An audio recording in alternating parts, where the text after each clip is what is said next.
Hi guys, so in this video I'm gonna walk you through how to book sales meetings at scale. So based on my experience working with different companies,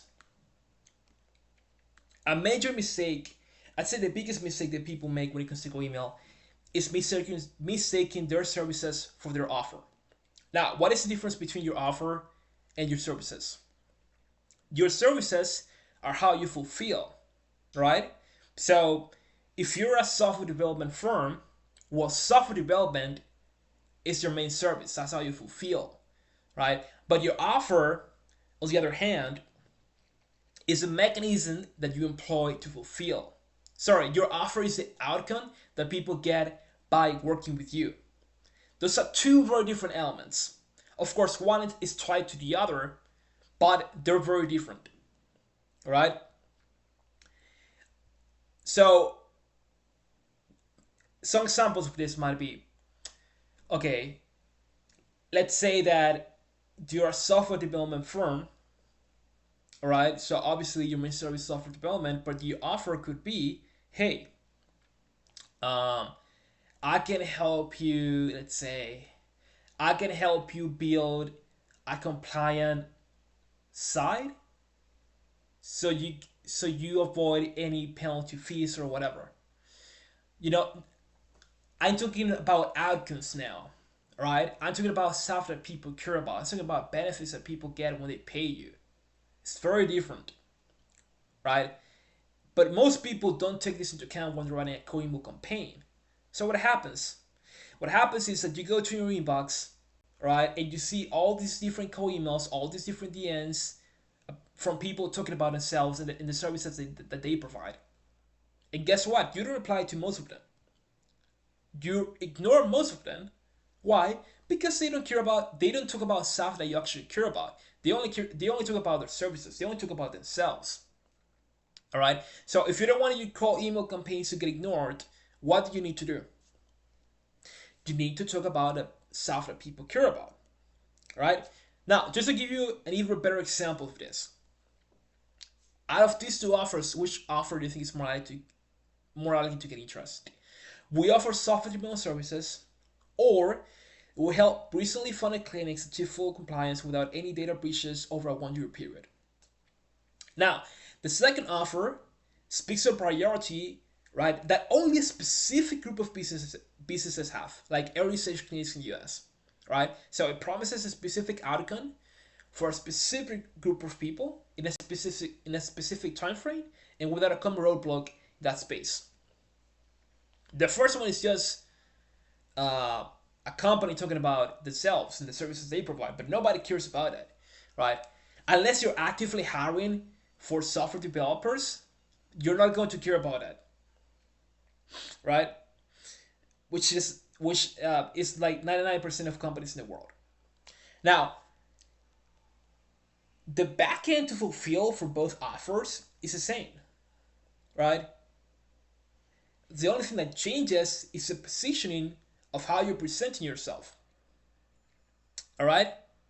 So the point that I'm trying to drive home here is people don't care about the vehicle, the mechanism that you employ to fulfill when you're first reaching out, right? Because they get emails like that all the time. What they care about is okay, what is the end result that I can get by getting on a call with you and then working with you, right? Which is why you must lead with outcomes, not services. Now, does this mean that you can just afford to be lazy and lead with some basic benefits that your solution can help achieve? Absolutely not. Why? Because every single company will have different priorities, needs, right, and challenges based on their size, the amount of employees that they have, how big they are, and their industry.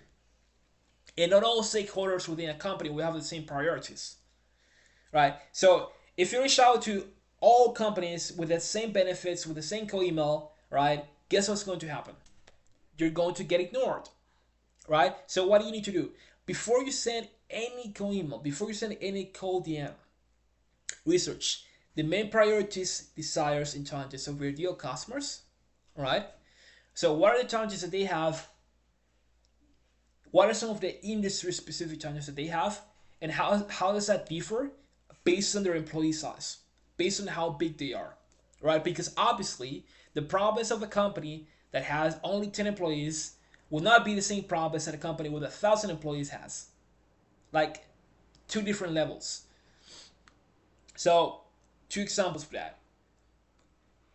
Uh, One example again, a software development firm with between 1 and 10 employees, their main challenges might be okay, they might not have enough staff to work on each project, right? Because they're small, right? And then we have the second example, which is an energy company with between 50 and 100 employees. So they're two contrasting examples because they're in two very different industries, and one is much bigger than the other. So obviously their priorities and challenges are not going to be the same, right? So what do you think is going to happen if you reach out to two companies, right? Two very different companies, two contrasting companies in terms of the industry that where they operate and their size. What do you think is going to happen if you reach out to them with a single email and you lead with the same benefits? You're going to get ignored. All right. So you need to do what I'm telling you, right now. You may wonder, okay, Adrian, but does that actually work? Well, in the last 2 months, I've picked around 50 calls for myself and my clients. Actually, here's one case study of a client that we helped achieve. Of a client that we helped book around 18 calls in 30 days. Right? Here's some of the replies that people that I get from my call emails. So that's it. That's everything for today. That's everything for this video. If you want to know more, you can hit me up on my LinkedIn profile, and we can take it from there. But yeah, that's everything for this video, and hope you have a good day.